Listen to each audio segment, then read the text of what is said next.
Hi everyone, it's Ajanette and I'm here to finish up your theories and some of the research discussions for Chapter 1. So we left off talking about Freud's psychosexual theory of development. Erik Erikson actually studied under Freud, and he kind of didn't like the sexual undertones of Freud's theory. He did like the concept of, having a crisis or a main theme that we need to resolve at each stage of development. And he also felt like development extended well beyond adolescence and childhood, and it extended really throughout the entire course of our lives.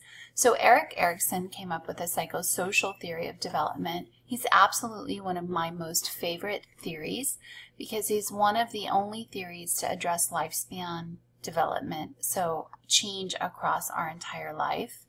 And he really focuses on those social influences and shaping our development. So that could include both immediate social interactions as well as some of the larger cultural and environmental experiences. But it's not focused on the sexual development. And then he also came up with different stages. His included 8 stages, and at each stage it coincides with a developmental period or a time frame. And there's a psychosocial crisis, is what he called it, where we have to resolve kind of this battle. One is kind of more the strength aspect as opposed to the weaker aspect. For each stage, we have a little bit of both, but we want to resolve it more on the positive end, and we'll go through those stages. So starting in infancy, the child needs to kind of go through this psychosocial crisis of trust versus mistrust. And those social and cultural interactions are going to shape whether they resolve this with trust or with mistrust.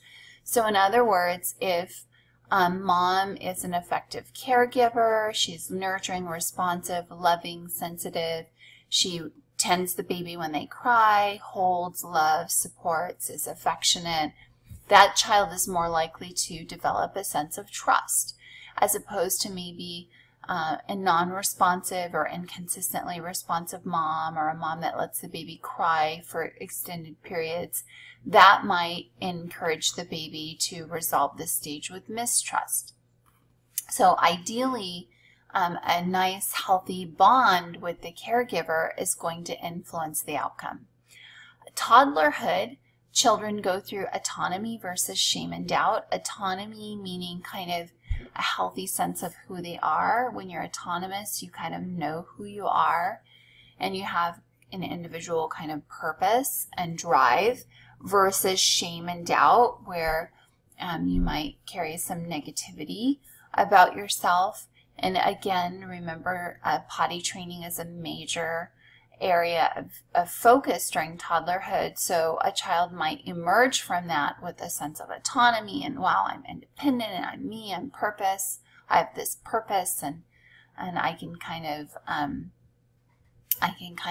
be my own person, as opposed to a child whose social context might encourage them to be shameful if they had an accident, or they didn't get to the restroom in time. They might, doubt their own sense of self and who they are. In early childhood, they go through what we call initiative versus guilt. Initiative being they want to engage and do things for themselves. So I'm a big girl, I can do it myself, or I'm a big boy, I can do it myself. And now their cognitive understanding has exposed beyond, has expanded beyond just them feeling ashamed of themselves and really feeling guilty, like a sense of relationship and commitment and duty to other people around them.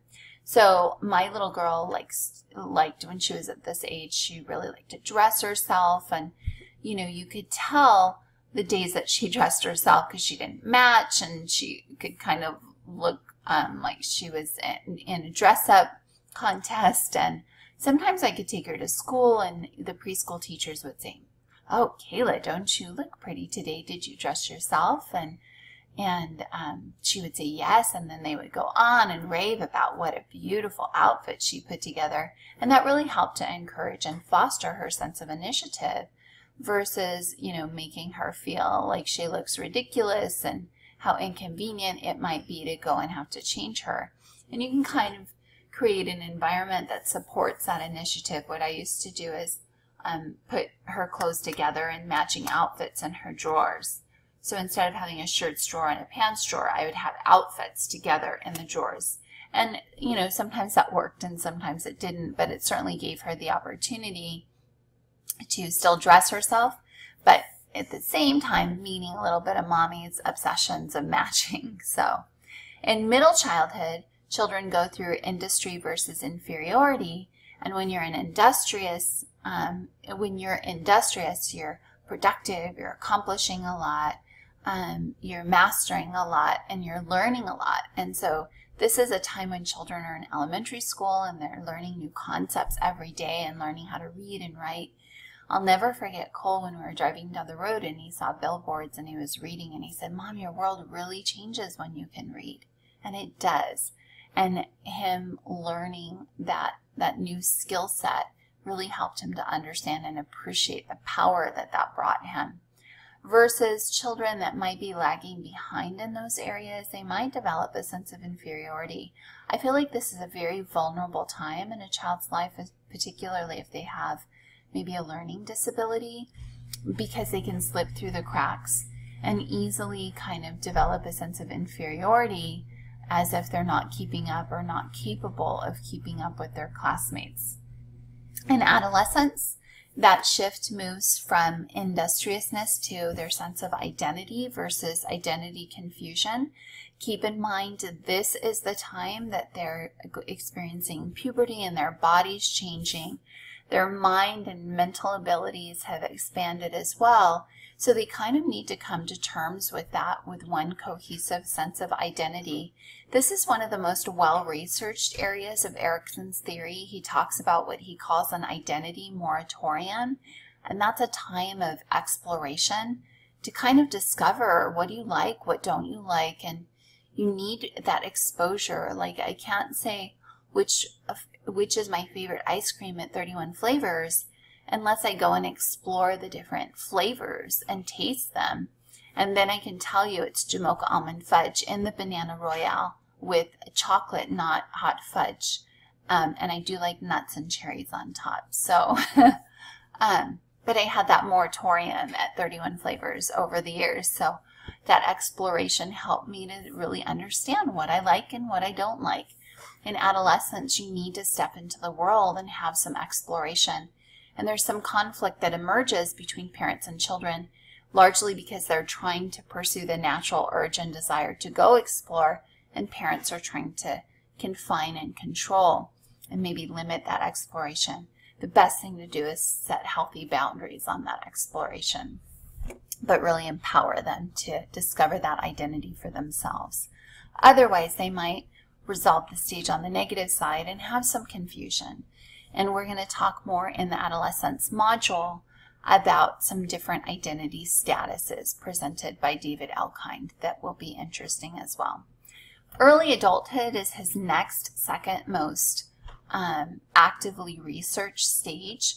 This is intimacy versus isolation. And intimacy, he's really talking about an emotional commitment and connection with others. And he really suggested that you couldn't have a healthy sense of intimacy if, in fact, your identity didn't remain intact. Some people kind of become chameleons and they meld into the person that their partner wants them to be. Erikson was very careful about saying that is not achieving healthy intimacy. You need to be able to maintain a healthy identity in order to have true intimacy with others. For those that, this is a time of life where people are getting married, they're settling down, they're starting their own families.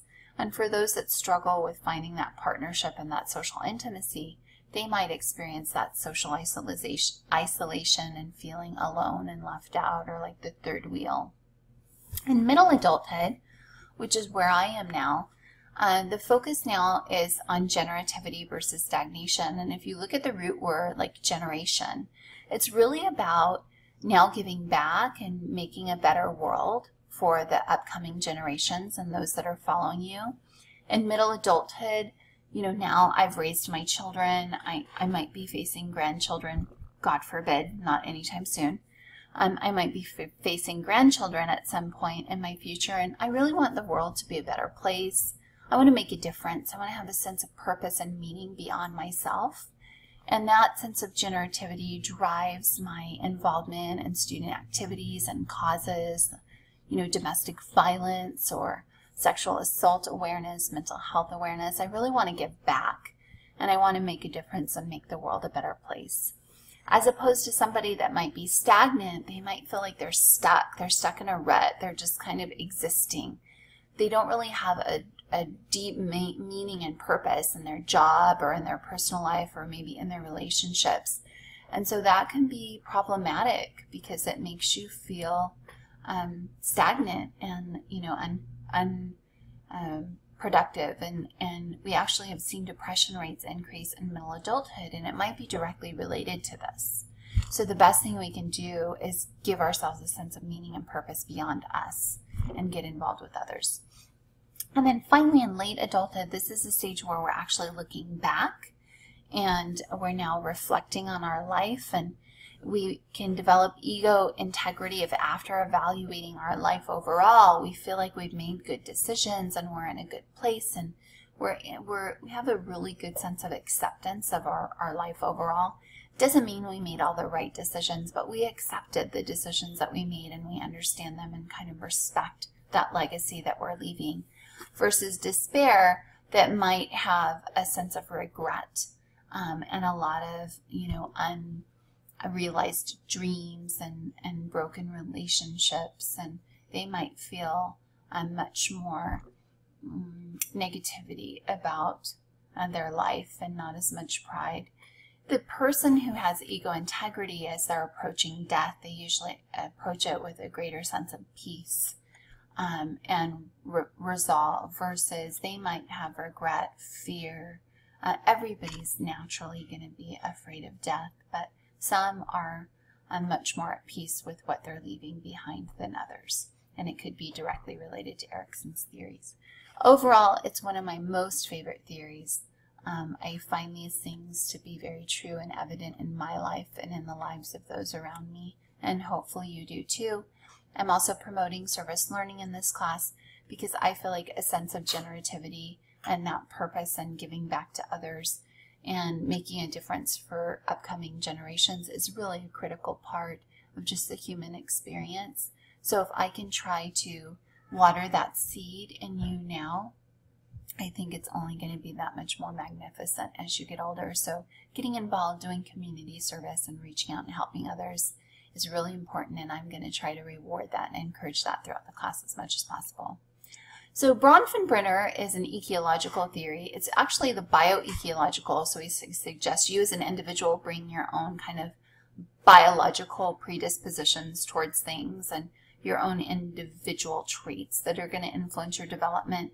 And then beyond that, by ecological, we're looking at kind of environmental contexts and a very intricate layering of contexts that interact in a very unique and dynamic way from person to person that help to shape who they are, their belief systems, their behaviors, and attitudes.